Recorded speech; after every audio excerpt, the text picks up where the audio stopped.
warahmatullahi wabarakatuh. Waalaikumsalam. Alhamdulillahirabbil alamin.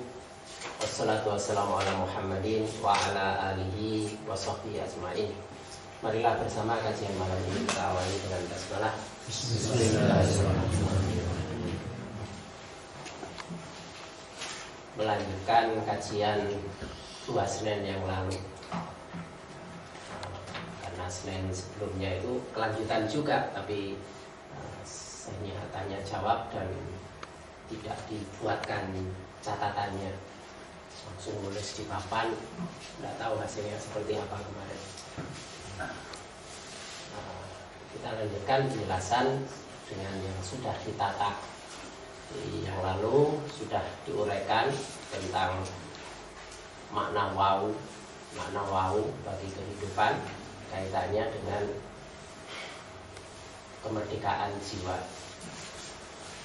Karena wau itu 26 itu adalah kata huru, merdeka, bebas, merdeka. 26 itu dipadat menjadi 8, kehidupan. Sedangkan jumlah wau itu 25, 86. 25 itu lingkungan, 86 itu terpuji. Ini bahasan kemerdekaan ini, kemerdekaan potensi jiwa, kehidupan fitrah manusia dalam lingkungan terpuji itu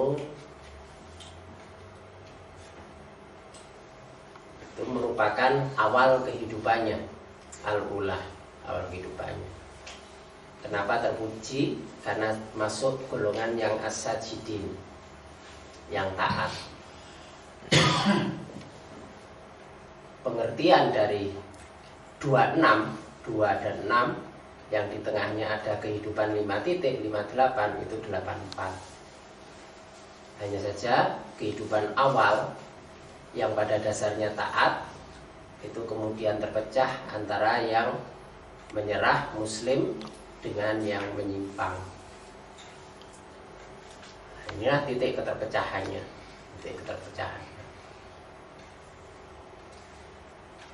Kebebasan dasar, bebas merdeka pada potensi pribadi itu ternyata juga bermakna pada kebebasan kemerdekaan secara jamaah, khususnya bagi bangsa Indonesia.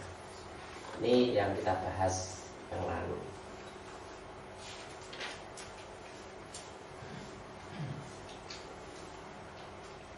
Kita lanjutkan. Mulai dari wau. Wau itu 26. 26 kalau dipadat menjadi 8. Sedang jumlah huruf wau dalam Al-Quran itu sebanyak 2586. Kalau dipadat menjadi 21. 218 itu kata Al-Indonesium. Al-Indonesium. Sedangkan ini kemerdekaan bagi kehidupan 5 titik. Kemerdekaan bagi kehidupan 5 titik berarti 26 tambah 58 ini 84. Cerminan dari 84, 48. 48 itu surah Al-Fatah, kemenangan.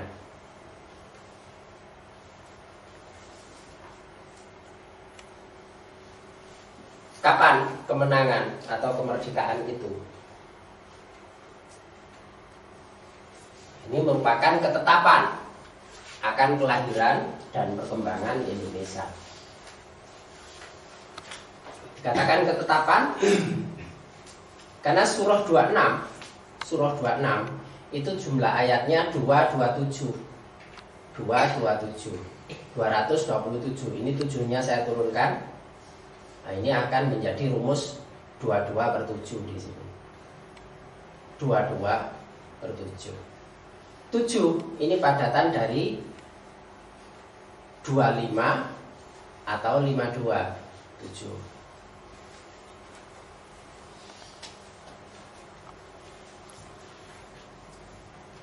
Ini kun itu ketetapan. Ketetapannya apa? Yakni merdeka. Merdeka itu saat kelahiran. 26 itu 8. Kalau titiknya dimunculkan menjadi 8 titik. 8 titik itu berarti dal titik atau dal itu 9. Jadi di sini ada angka 8 dan 9. Merdekanya ialah pada tanggal 8 bulan 9 atau 8 Ramadan. 8 Ramadan. 8 tambah 9 ini 17. Jadi secara hijriah itu tanggal 8 bulan 9. Tapi ini disembunyikan. Tanggal 8 bulan 9 tahun 1364. Ini tanggal kelahiran hijriahnya. Tapi di sini disembunyikan. Munculnya adalah 17 dari 8 dan 9.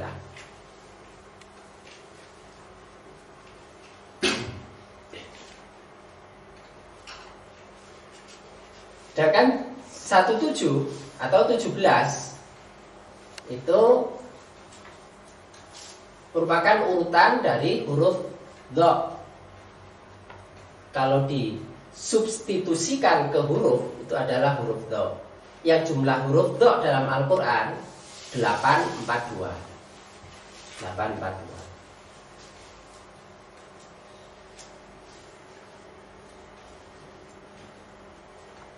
Berarti kemerdekaan itu, ketetapan kemerdekaan itu ialah untuk kehidupan yang bersih.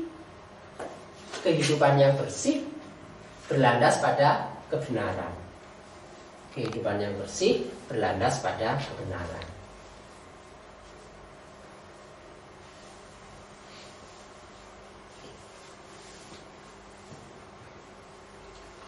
Huruf dha, jumlah huruf ini dalam Al-Quran 842. 42 itu adalah jumlah ayat dari surah 80. Ini 80. 42 itu jumlah ayat dari surah 80. 80 itu kata yaum, hari.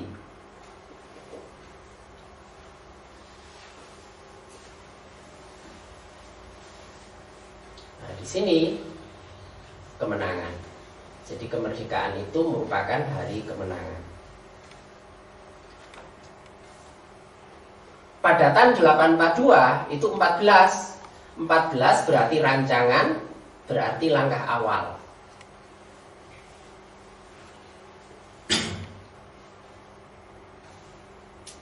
Merdeka dengan kehidupan yang bersih, berlandas pada kebenaran, itu merupakan rancangan dan langkah awal.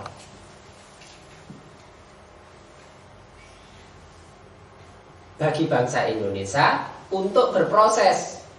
18 tambah 2 ini 20 untuk berproses. 20 dengan 14 itu 34. 34 itu simbol perubahan. Agar ada perubahan yang besar. Nah, maka sesungguhnya orang itu sulit untuk berubah.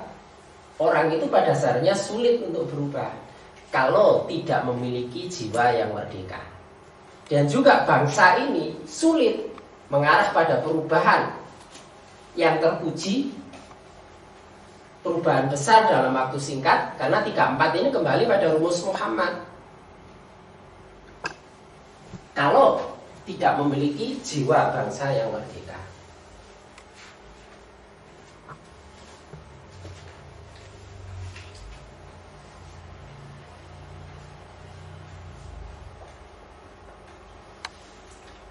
Saya ini surah 84. Surah 84 itu ayatnya 25. 25 itu nun. Nun itu lingkungan. Lingkungan.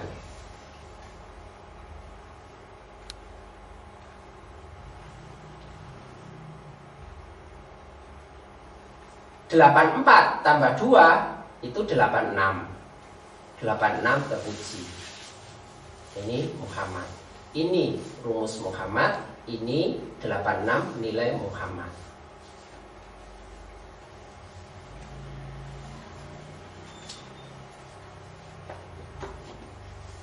Jumlah huruf nun dalam Al-Quran 45190 titik, 45.190. 17 dipadat menjadi 8. Dan dari nun ini melahirkan angka 19, 1945.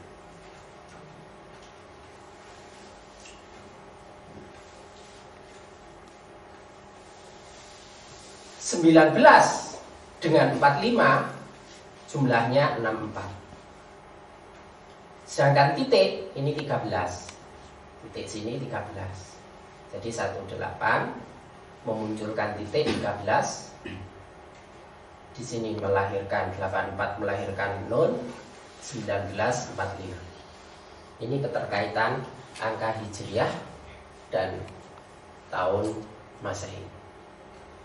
Yang ditampakkan tahun Masihnya 178 1945. Namanya lagu kebangsaan, lagu kemerdekaan.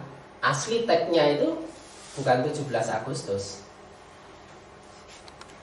Siapa penulisnya ini? Lagu kemerdekaan ini?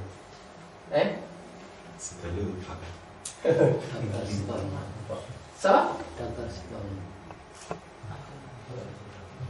H. Muthohar, Pak Husni Muthohar.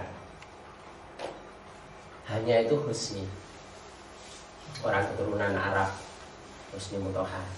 Yang dia kalau mengubah lagu itu dalam wawancara mengatakan ya sesuai dengan ilham yang muncul. Karena itu dia tidak bisa menerima pesanan lagu. Itu pengakuannya. Saya tidak bisa menerima pesan lagu. Lagu itu sesuai dengan ilham yang muncul. Dia terilhami, diberi ilham bahwa syairnya itu adalah 178. 178 tahun 45. Bukan 17 Agustus. Jadi keasliannya angka 178 itu tetap dipelihara. Karena 178 itu kembali pada ayat di mana terdapat kata al-khuru. Terdapat kata al-khuru, yaitu surah 2 ayat 178.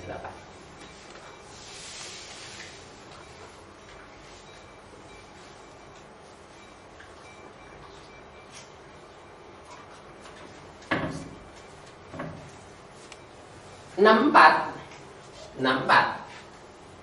itu kata fakun. Fakun artinya merdeka. Faku rokobu, memerdekakan, membebaskan, perbudakan. Fak. Juga kata insan. Jadi pembebasan itu adalah pembebasan insaniah. Pembebasan insaniah. Pembebasan insaniah itu di sini nyangkut ini kehidupan 5 titik.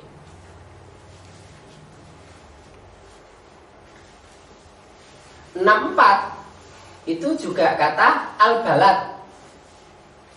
64 itu kata al-balad. Jadi secara insaniah, pribadi-pribadi supaya memiliki jiwa merdeka, dan juga menyangkut negara al-balad. Surahnya surah 90. Negara.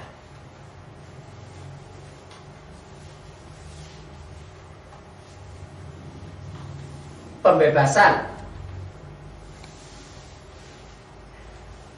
kehidupan 5 titik dari manusia maupun kemerdekaan pembebasan negara. Negara itu apa? Negara itu harus menjadi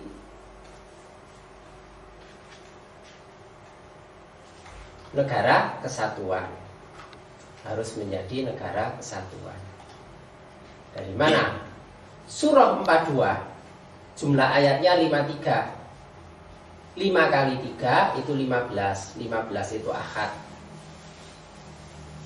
Jadi Indonesia itu punya adalah sebagai negara balad al-balad kesatuan. Sebagai negara kesatuan.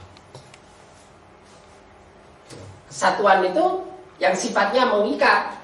Satuan itu sifatnya mengikat. Karena 15 itu 6 ikatan. Faktor pengikatnya siapa? Faktor pengikatnya siapa? Itu nanti. Nah, negara kesatuan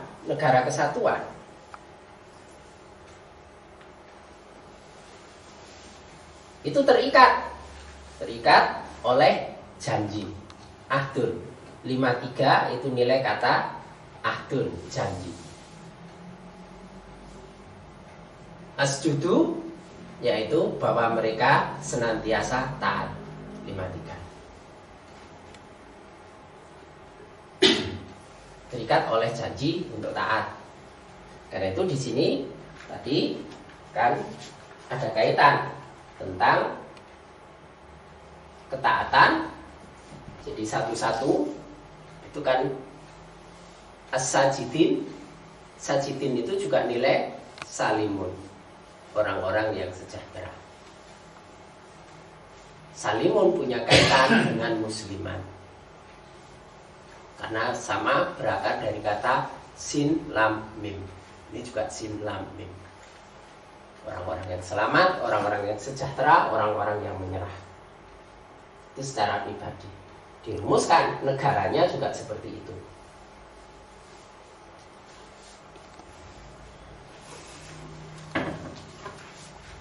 Negara kesatuan, negara yang bagaimana? Negara yang bagaimana?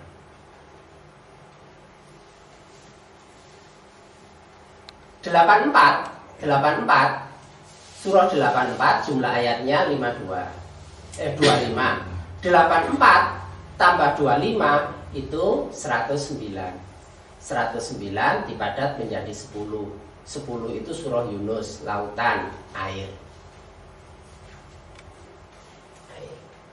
Sedangkan di sini surah 53 jumlah ayatnya 62. Surah 62 jumlah ayatnya 11. 11 itu simbol tanah. Nah, jadi kesatuan tanah air. Satu kesatuan tanah air, negara kesatuan tanah air Indonesia. Yang terdiri atas lautan. Cermin dari 25 nun itu adalah 52. 52 itu atur, bukit, api. 52 ini ayat dari surah 14. Kembali 14 ke sini. Rancangan awal. Sudah dirancang awal, tanah airnya itu berada di wilayah laut dan bukit api.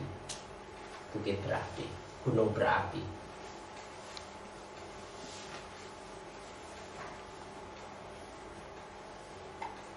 Itu ketentuannya. Negara dalam kesatuan tanah air di lingkungan terpuji dalam wilayah laut dan gunung berapi ini itu terikat oleh janji untuk taat. Kenapa harus taat? Karena kemerdekaannya itu atas berkat rahmat Allah. Kemerdekaannya atas berkat rahmat Allah, bukan karena yang lain.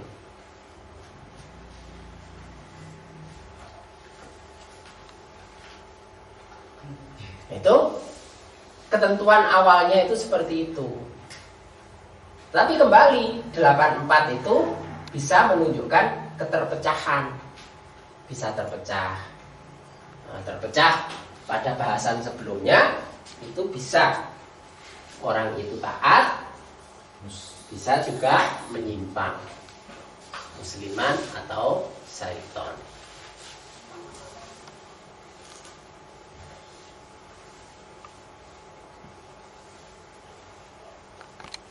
Janji ketaatannya itu pada apa? Yang pertama adalah ketauhidan. Janji terhadap nilai tauhid. nilai tauhid. Disimbolkan dengan 53 surah 53 An-Najm bintang. Dirumuskan dalam Pancasila ketuhanan yang Maha Esa. Ketuhanan yang Maha Esa. Itu janji pertama.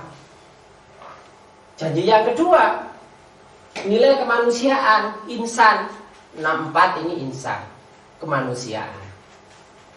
Kemanusiaan yang mana? Yang bagaimana? Kemanusiaan. Di sini 11 itu yang adil. Dan 11 itu juga kata adab. Yang adil dan beradab. Manusia yang adil dan beradab itu tetap untuk senantiasa dalam satu kesatuan dan persatuan. Persatuan Indonesia.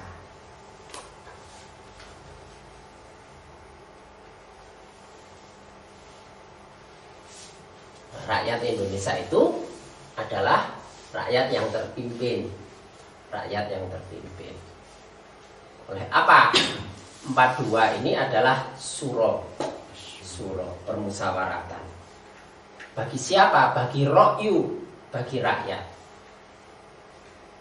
Kerakyatan yang dipimpin oleh hikmat dalam permusawaratan. 42 itu permusawaratan. 84 itu kata hikmah. 84 itu kata hikmah. Apa hikmah? Yang dikatakan hikmah itu adalah yang tetap hidup, tidak pernah mati. Siapa yang hidup tidak pernah mati? Ya Allah. Jadi dipimpin oleh hikmat, itu mau dipimpin oleh Allah. 84 kan hikmah.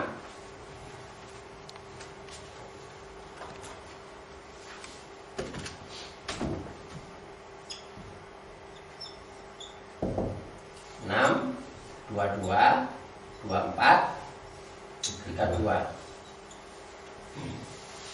4, 8. Hikmah. Yang hidup tetap hidup, nggak pernah mati. Itu ya Allah. Jadi dipimpin oleh hikmah itu mau dipimpin oleh Allah.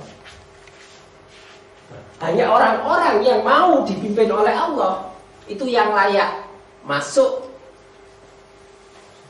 lembaga permusawaratan. Nah, kalau kemudian orang yang mau dipimpin Allah itu siapa? Yang musliman tadi itu. Yang 8-nya itu musliman. Nah, kalau yang masuk pada lembaga permusawaratan orang-orang yang menyimpang, gimana permusawaratannya bisa benar?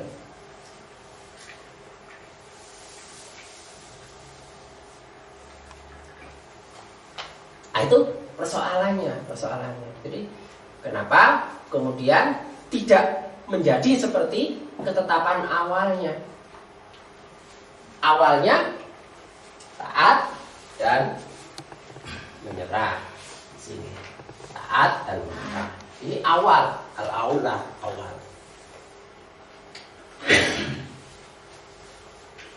Tapi bisa jadi menyimpang karena kemerdekaannya ini bukan mengambil dari 2658, tapi dipecah menjadi 68 dan 52. Dibalik. Faktanya dibalik, keadaannya dibalik, semua dijungkir balik, nilai-nilainya dibalik. Sing muruki wong Malang. Senengannya ngomong walian. Ini menjadi 5268. 52 itu nilai kata al-ahzab, artinya sekutu. 68 iblis. Dibalik oleh orang-orang yang bersekutu dengan iblis. Karena itu kalau ada pengelabuan, penyembunyian, perubahan sejarah, itu bagian dari perbuatan-perbuatan orang yang bersekutu dengan iblis, orang yang tidak mau dipimpin oleh yang tetap hidup. Hikmah. Yang terjadi itu.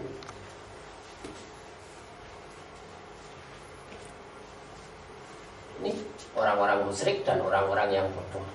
Bodoh Dari apa? Bodoh dari kebenaran. Musyrik dari mana? Dari ketauhidan.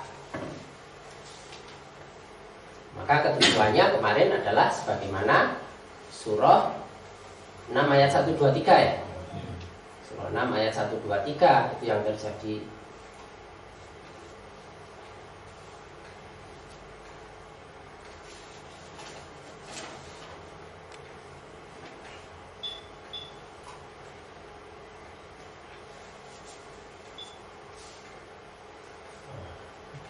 Juga akan terjadi sebagaimana yang disebutkan pada surah 6 ayat 65. Silakan dibaca bunyi surah terjemahannya aja.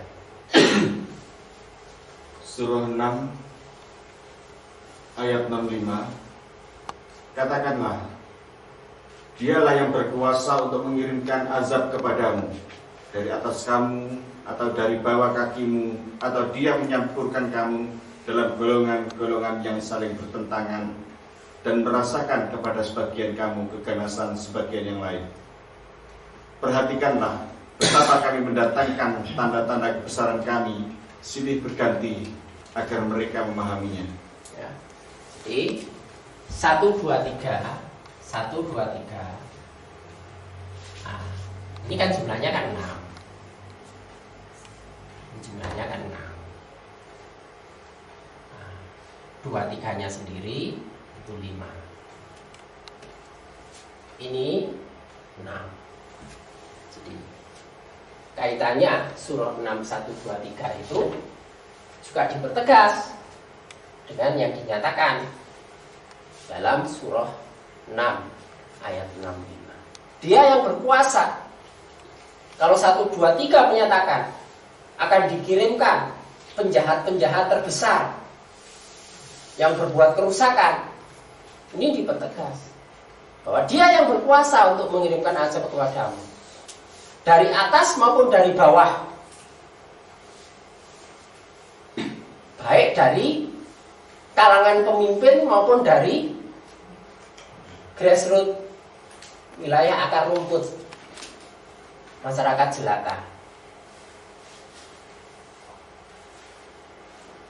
Akan ada azab dari atas, azab dari bawah. Atau mencampurkan kamu dalam golongan yang saling bertentangan. Isinya bentrok saja. Isinya bentrok saja. Dan merasakan kepada sebagian kamu keganasan sebagian yang lain. Keramahan, kasih sayang sudah hilang. Yang dirasakan adalah keganasan satu dengan yang lain. Perhatikanlah.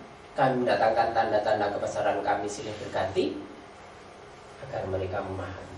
Jadi kalau sudah banyak bencana, baik itu bencana alam maupun bencana sosial, itu sudah pertanda sudah semakin jauh bangsa ini menyimpang dari asas awalnya, sudah menyimpang dari janjinya. Jadi yang pokok tercermin pada nilai ahadiyah, tauhid, ketauhidan, ketuhanan yang Maha Esa, nilai insaniyah, kemanusiaan yang adil dan beradab, itu tetap terikat dalam satu kesatuan dan persatuan Indonesia. Persatuannya itu dilembagakan untuk diselamatkan melalui Majelis Syuro, permusyawaratan yang mau dipimpin oleh yang tetap hidup, hikmah. Supaya apa? Supaya terjadi keadilan jamaah sosial. Supaya terjadi keadilan sosial bagi rakyat Indonesia. Itu perjanjiannya seperti itu.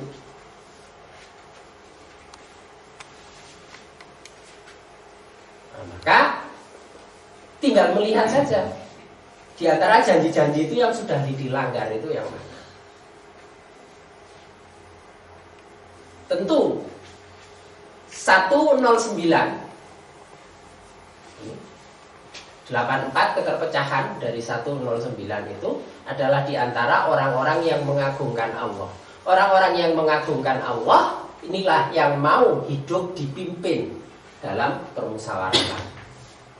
Tapi orang kafir tentu akan memilih jalan yang menyimpang dan bersekutu dengan setan.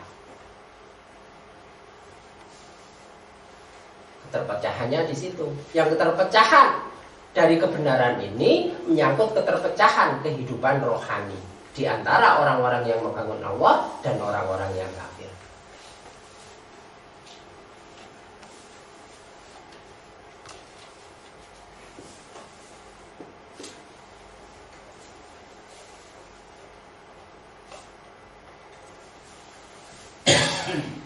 Jadi kalau ini kan nun, ini 25. Cerminnya 52, nun yang atas.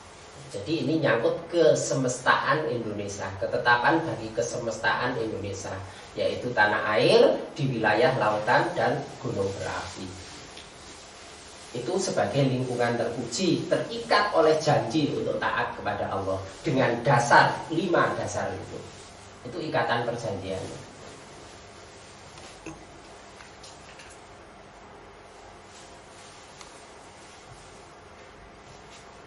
Karena sesungguhnya perjalanan perubahan menuju tingkat tertinggi seperti dibahas pada yang lalu, jadi sampai pada sini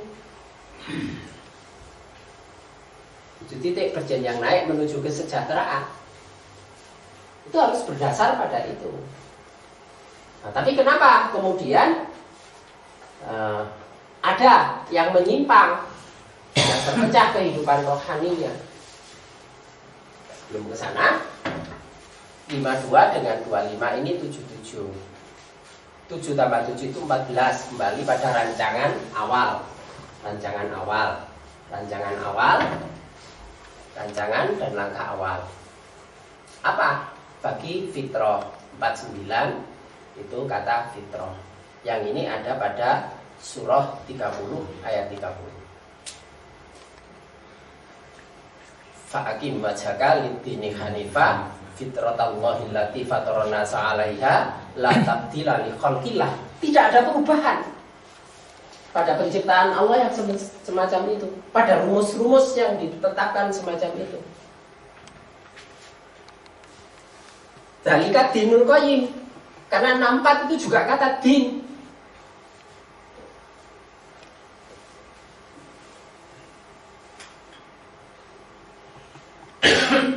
Dinan itu 64 itu sebagai dinul qayyim.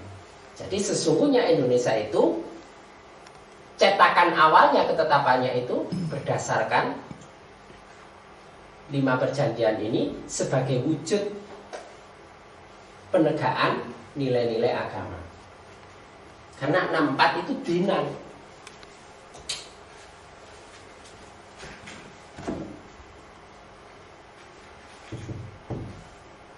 Dua 6, 30, 8, 64.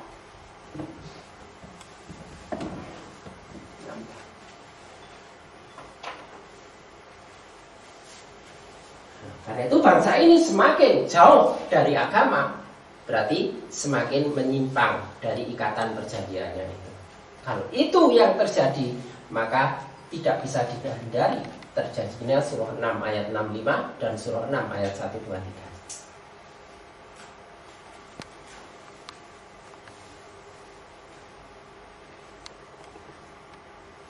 Lalu mengapa Allah membiarkan ini bisa terjadi?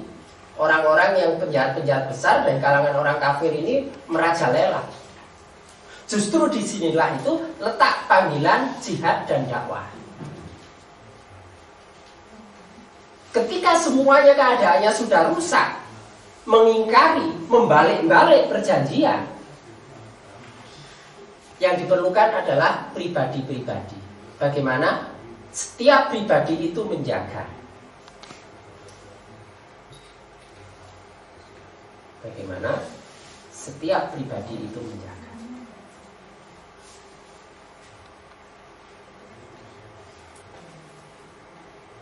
Kalau pribadi itu sudah kuat,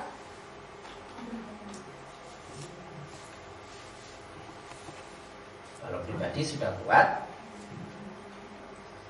baru untuk melaksanakan panggilan jihad dan dakwah.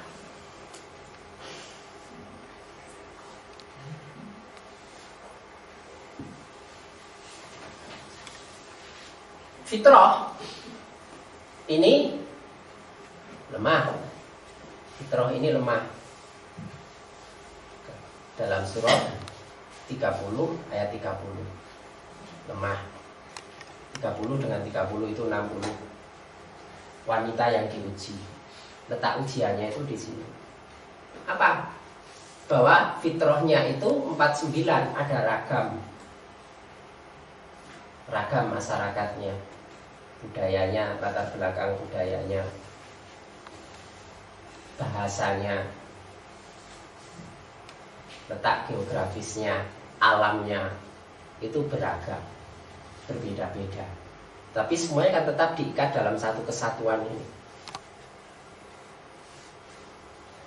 Ada ujian di situ. Maka jangan dipaksakan untuk menjadi tunggal. Jadi dalam menegakkan agama di Indonesia itu terus diwarnai semuanya semua jadi kayak Arab. Itu mengingkari fitrah yang berbeda-beda ini. Memang orang itu harus sama. Ketika sama, orang butuh untuk membedakan. Loh, ada anak kembar jenenge di GSC. Ada orang tua punya anak kembar, apakah dia menjaga kesamaannya? Dibedakan.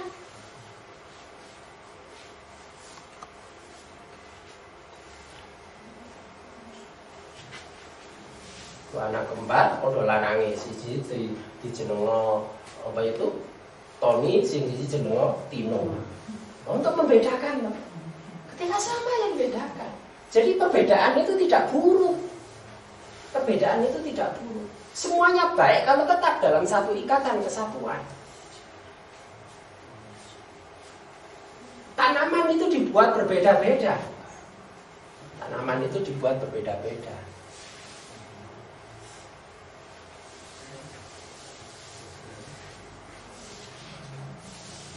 Itu bagian dari rahmat Allah.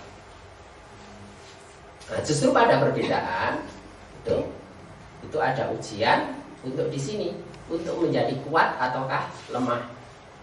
Untuk menjadi kuat atau lemah.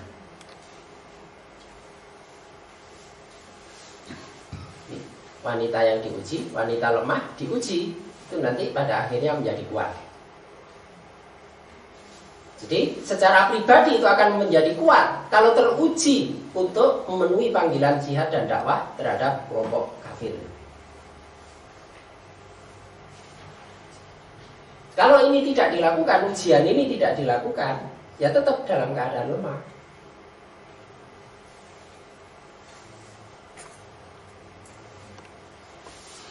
Silakan dibaca surah 13 ayat 4. 13 menjadi 4, surah 13 ayat 4.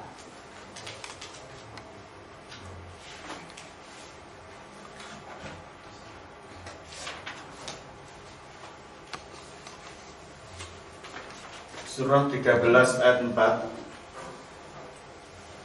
Dan di bumi ini terdapat bagian-bagian yang berdampingan, dan kebun-kebun anggur, tanaman-tanaman dan pohon kurma yang bercabang dan yang tidak bercabang, disirami dengan air yang sama. Kami melebihkan sebagian tanaman-tanaman itu atas sebagian yang lain tentang rasanya. Sesungguhnya pada demikian itu terdapat tanda-tanda kebesaran Allah bagi kaum yang berpikir. Ya. Dan di bumi terdapat bagian-bagian yang berdampingan. Jadi bercampur saja antara yang mengagungkan Allah dengan yang kufur, antara yang taat dengan yang menyimpang. Hidup berdampingan di sini. Bagian-bagian yang berdampingan. Di Indonesia itu berdampingan kehidupan.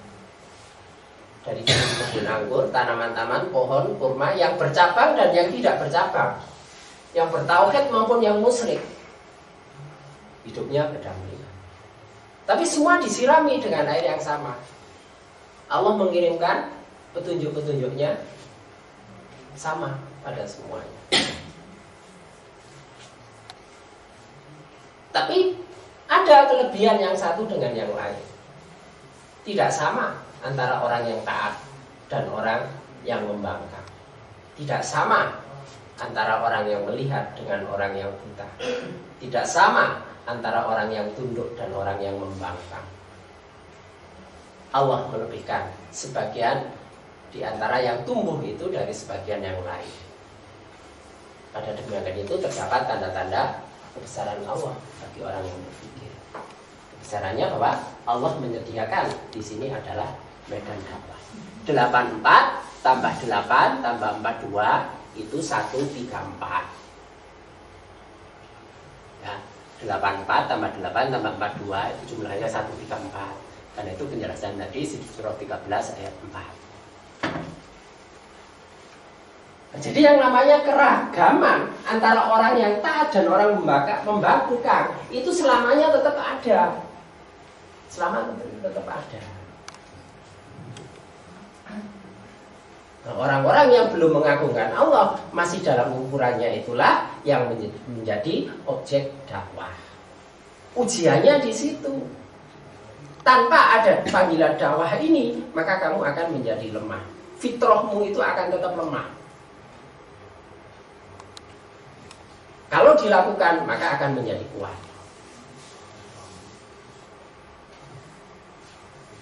Karena negeri ini adalah negeri mursalat. Maka masyarakatnya harus mensikapi, melaksanakan fungsi dakwah sebagaimana para rasul itu semuanya dakwah. Dan dakwahnya itu adalah berdasar pada surah 25 ayat 52. Silakan. Surah 25 ayat 52. 25 ini 52. Baca.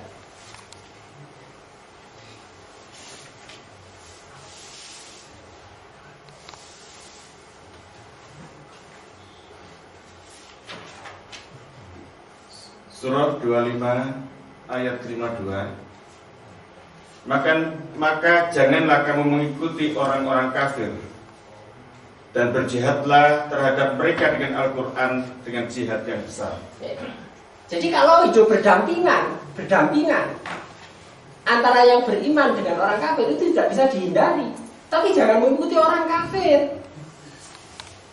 Jangan ikuti budaya orang kafir. Jangan mengikuti kebiasaan-kebiasaan orang kafir. Justru berjihadlah terhadap mereka. Berdakwahlah kepada mereka. Tapi dasar jihad, dasar dakwahnya itu adalah harus dengan Al-Quran. Wajahidhum bihi. Bihi. Hi ini maksudnya Al-Quran.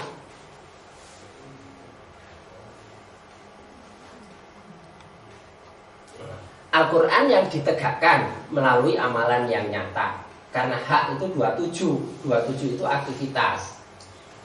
Jadi Al-Quran yang memang terimplementasikan, terwujudkan dalam perilaku sehari-hari. Jihad dan kabiro, dengan jihad yang besar. Karena itu sesungguhnya dalam mencegah diri dari hanyut pada perbuatan-perbuatan orang kafir itu di sisi lain perlu memperkuat diri dengan nilai-nilai Al-Quran ini. Menerapkan, menyerap nilai-nilai Al-Quran pada diri, baru melaksanakan jihad dengan jihad yang besar. Namanya jihad yang besar itu jangan tanggung-tanggung, harus dengan kesungguhan.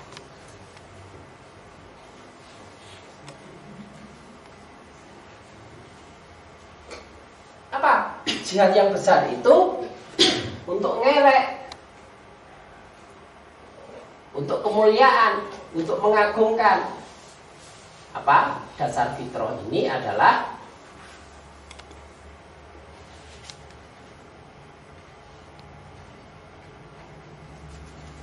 lima tiga itu bintang, simbol warna merah, Sedangkan 86, jadi ini nilai tauhid. Merah itu simbol tauhid. Dalam tauhid itu harus mengikuti sunnah Muhammad. Karena 86 ini kata Al-Qamar. 86 itu nilai kata Al-Qamar. Surah Al-Qamar itu 54. Jadi ketika ngerek bendera merah dan putih itu dalam rangka izul Islam wal muslimin, mengunggulkan tauhid yang mengikuti sunnah Rasulullah Muhammad.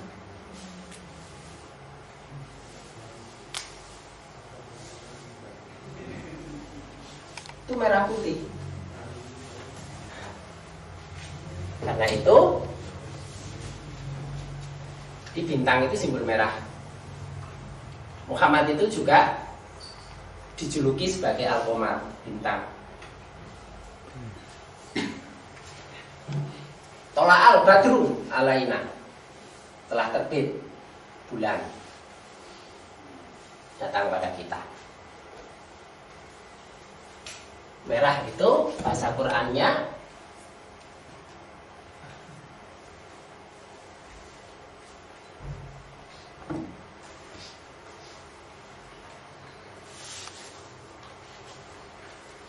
ini berapa angkanya? 40. 40.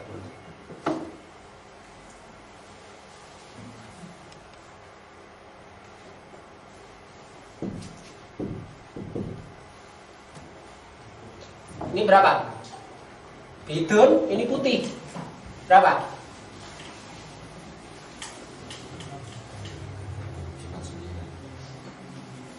Masa 49?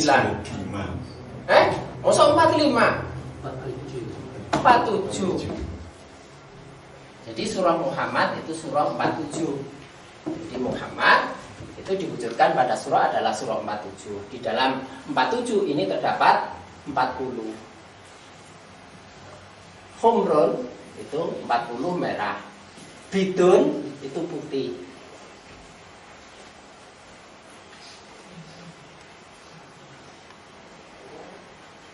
Merah 40, bidun 47 putih. Di sini. Ini ketauhidan. Di sini sunnah Rasul. Rumusannya, ketetapannya seperti itu. Kunya itu seperti itu. Itu kalau menghendaki kesejahteraan. Nah, kalau tidak karena banyaknya orang ini, ya bagaimana tugas masing-masing untuk menegakkan jihad ini tadi.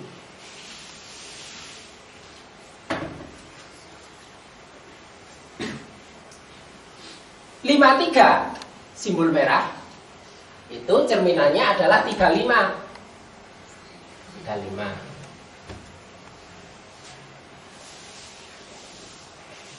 Lima empat yang putih itu kalau dipadat menjadi 9. 54 itu menjadi 9. 54 itu 9. 9 itu sama dengan 27. Bisa dilihat di surah 35 ayat 27. Silakan dibaca surah 35 ayat 27.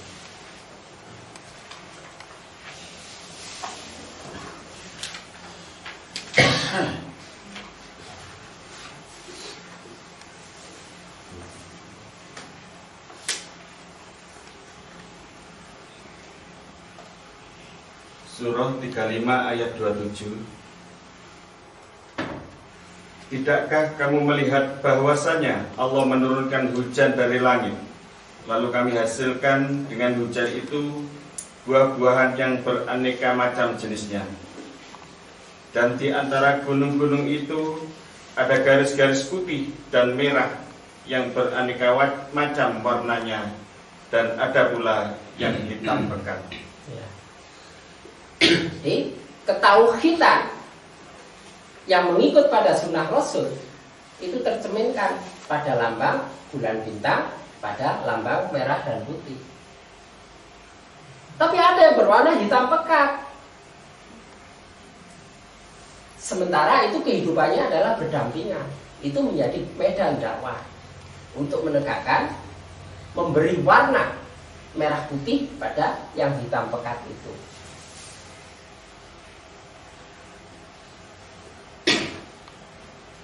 Bagaimana garis-garis merah putih pada tanah yang berbukit-bukit ini?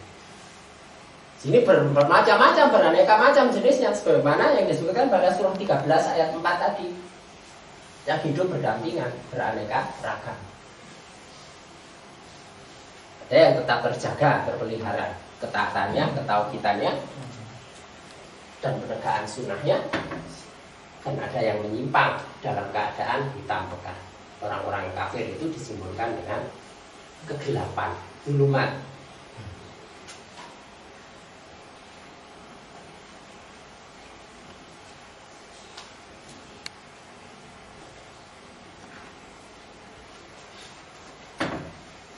Surah 47.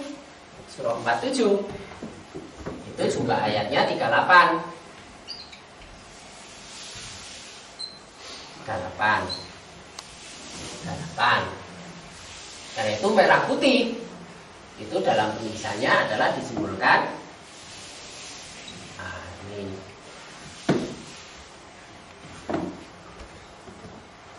lengkungan 3 kali. Lengkungan 3 kali.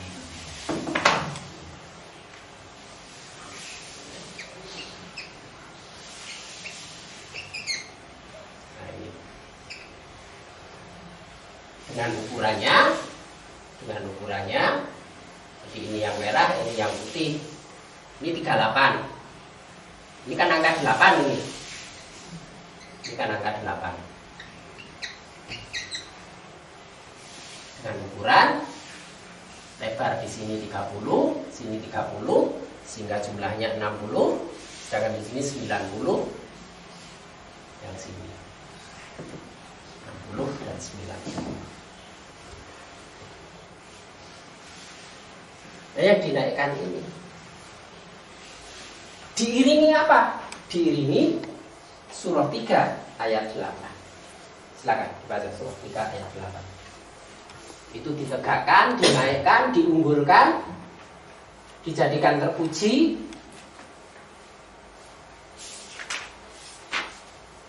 dan tidak lepas dari yang dipesankan pada surah 3 ayat 8.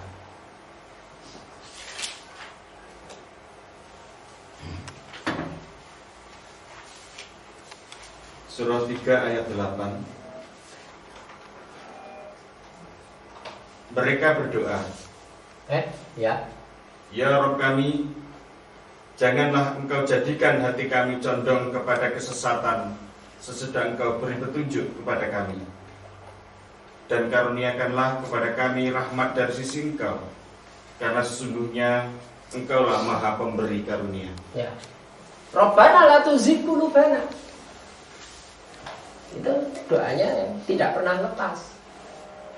Jadi dalam menegakkan tauhid dan sunnah Rasul itu yang dimintakan untuk menjaga persatuan dan tetap berjihad dengan jihad yang besar dengan Al-Quran, itu adalah Rabbana la tuzigh qulubana. Jangan Engkau condongkan hati kami kembali kepada kesesatan sesudah Engkau beri petunjuk.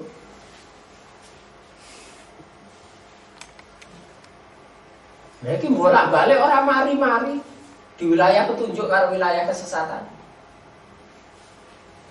Akibat tidak murninya tauhid dan tidak kuatnya berada pada sunnah Rasul.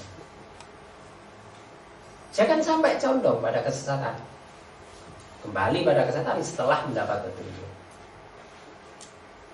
Dan karuniakanlah rahmat.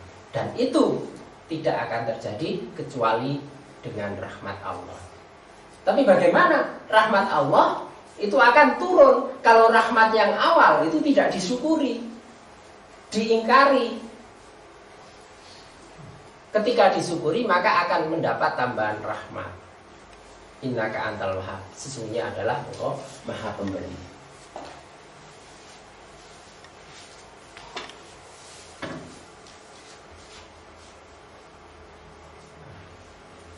Jadi secara rapi, semuanya itu sudah dirumuskan semacam itu. Jadi negara kesatuan tanah air di wilayah lautan dan gunung yang merdeka sebagai satu kemenangan yang merupakan rancangan dan langkah awal bagi perubahan yang lebih terpuji, itu apabila tetap berada pada ikatan janji, 5 janji itu. Negara ini dimerdekakan pada hari Jumat waktu fajar jam 10. Nah, ketentuannya sebenarnya itu. Nah, kalau keadaannya berbeda, maka menjadi kewajiban manusia, insan-insan di Indonesia untuk melaksanakan tugas jihad dan dakwah sesuai pesan surah 25 ayat 52. Wajahidhum bihi jihadan kabir, dan berjihadlah dengan Al-Quran melalui jihad yang besar-besaran. Jadi harus menjadi gerakan semesta. Semuanya yang berada pada wilayah petunjuk itu digerakkan. Nah, itu sifatnya mesti jamaah, tidak bisa satu-satu. Jamaah itu yang terorganisasi baik. Kalau diserahkan satu-satu menghadapi kafir yang terorganisasi, ya tidak akan pernah berhasil. Ujiannya di situ. Baik, inilah tambahan penjelasan tentang ketetapan, kelahiran dan perkembangan Indonesia. Maka pilihannya diserahkan pada bangsa Indonesia. Kelahirannya sudah, kemenangannya dengan kemerdekaan itu diberikan sebagai langkah awal. Tinggal untuk perkembangannya itu bagaimana. Mau tetap terikat pada janji itu untuk dilaksanakan ataukah tidak. Bukti pelaksanaan, melaksanakan panggilan jihad dan dakwah terhadap kelompok kafir ataukah tidak. Di situ yang menjadi bukti apakah insan yang hidup di tanah air Indonesia ini masuk insan-insan yang bersyukur terhadap rahmat Allah, taat kepada Allah ataukah tidak. Maka silakan masing-masing. Bukti apa nanti yang akan dibawa kepada Allah? Sudah diberi rahmat karunia, dihidupkan di negeri tanah air kesatuan Indonesia. Apa yang bisa kita tunjukkan nanti sebagai bukti bahwa kita sudah melaksanakan itu kembali pada masing-masing. Sedangkan mulut kita nanti itu akan dikunci. Semua yang bersaksi adalah bukti-bukti yang telah kita perbuat. Kalau kita dakwah menyebarkan tulisan, maka tulisan itu nanti yang akan ngomong. Tulisan itu nanti yang akan jadi saksi. Kalau kita berbuat dengan tangan kita, dengan kaki kita, maka tangan dan kaki kita itu nanti yang bersaksi. Kalau berbuat dengan menghasilkan